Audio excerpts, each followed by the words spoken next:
So today I'm going to briefly revisit a topic, which is people can't really see you beyond their perception of things, and it kind of ties into advocating for yourself and also following your intuition. So my mom started this new job. It's not really a big deal, but to her it is, right? Perception. It's essentially just like a restaurant, but it's like a membership only kind of place. They do have a side where you don't need a membership.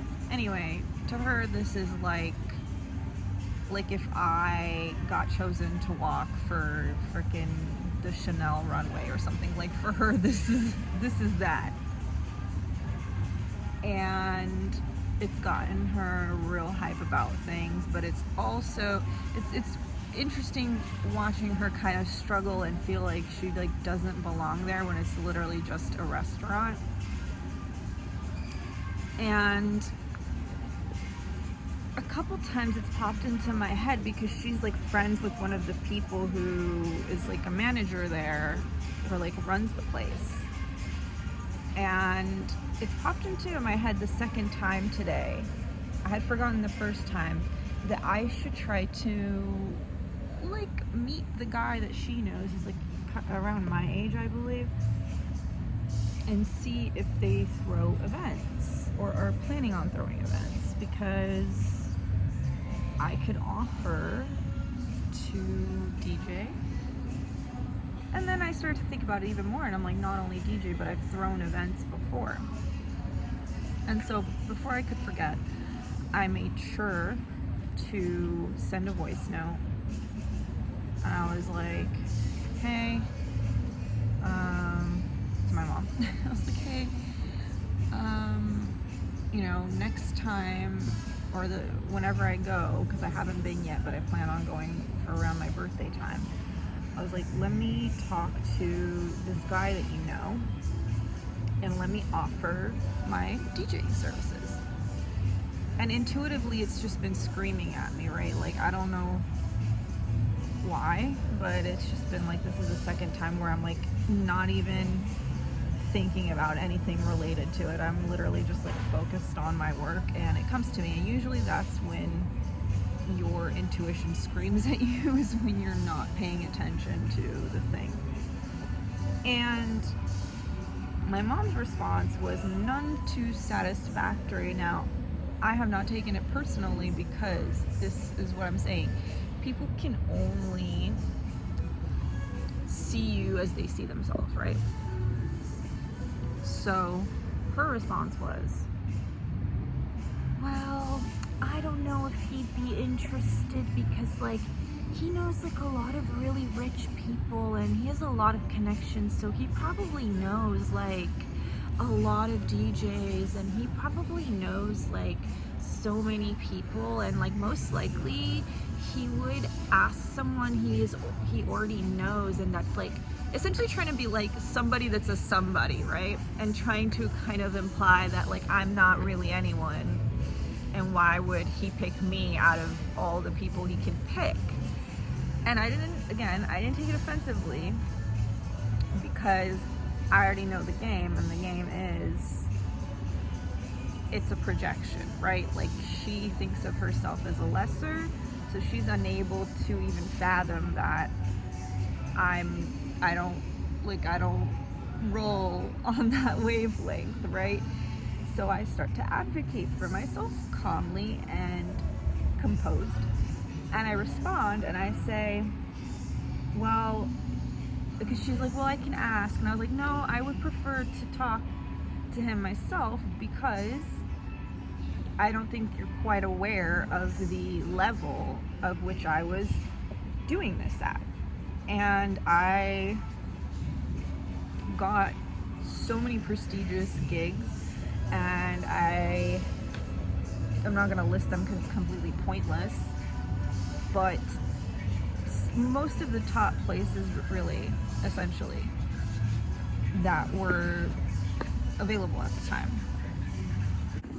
Alright, I got completely side-railed, because ain't no freaking way out of all the places to sit this guy on like a on like some kind of like video meeting on his phone, just sits down right next to me, and I'm like, I'm clearly like talking to my camera, you're on a video conference. Out of all the spaces you can sit, you choose to sit down right next to me. I was like, what the hell? Anyway, he finally got up and left after I just awkwardly sat here silently. So where was I with this story? Let me wrap this shit up because I gotta get back to work. But essentially I start to advocate for myself because I'm like, okay, she can't see past her perception of herself, so I have to like enlighten her and be like, hey, listen, I've done these like pretty up there gigs. Listen, I wasn't like, you know,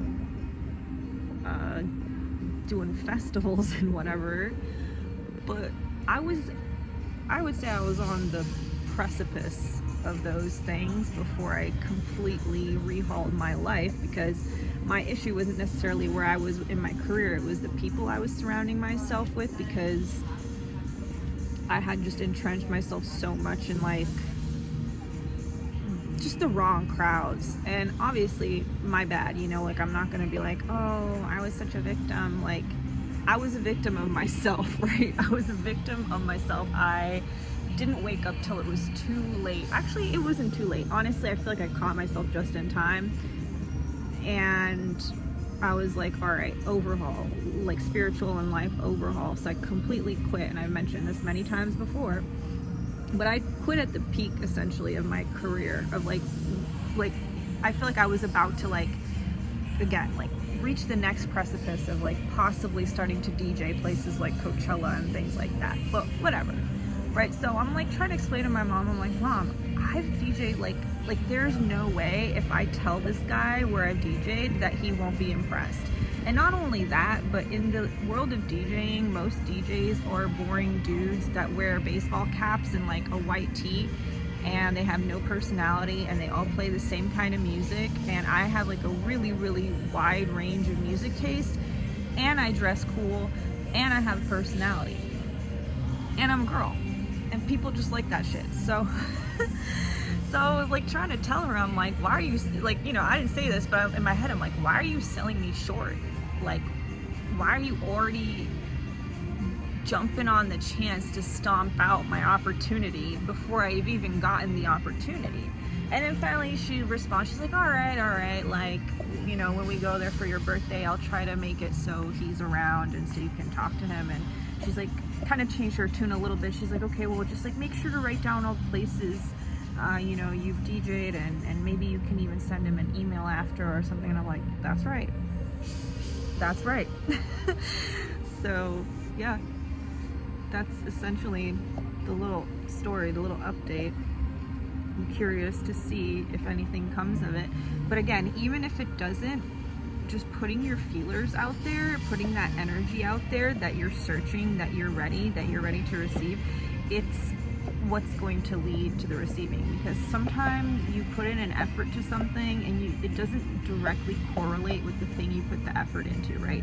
It might come from somewhere totally random, and don't close yourself off to that. Like, don't close your, just because this specific thing that you, like, for example, I reach out to this guy, he's like, oh yeah, sure, I'll let you know, and then he never lets me know, right?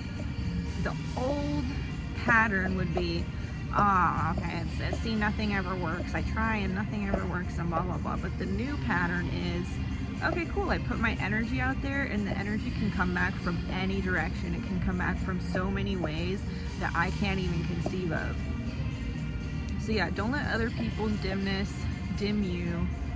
Don't let people talk you out of the opportunities you're creating for yourself and all that jazz. I don't know, there's a bunch of lessons in there, I swear. Cheers. No, because you cannot tell me I did not nail these nails. My first time doing a denim theme. Speaking of denim, I just intuitively walked into H&M randomly on my break, went to the men's section, was looking at the denim,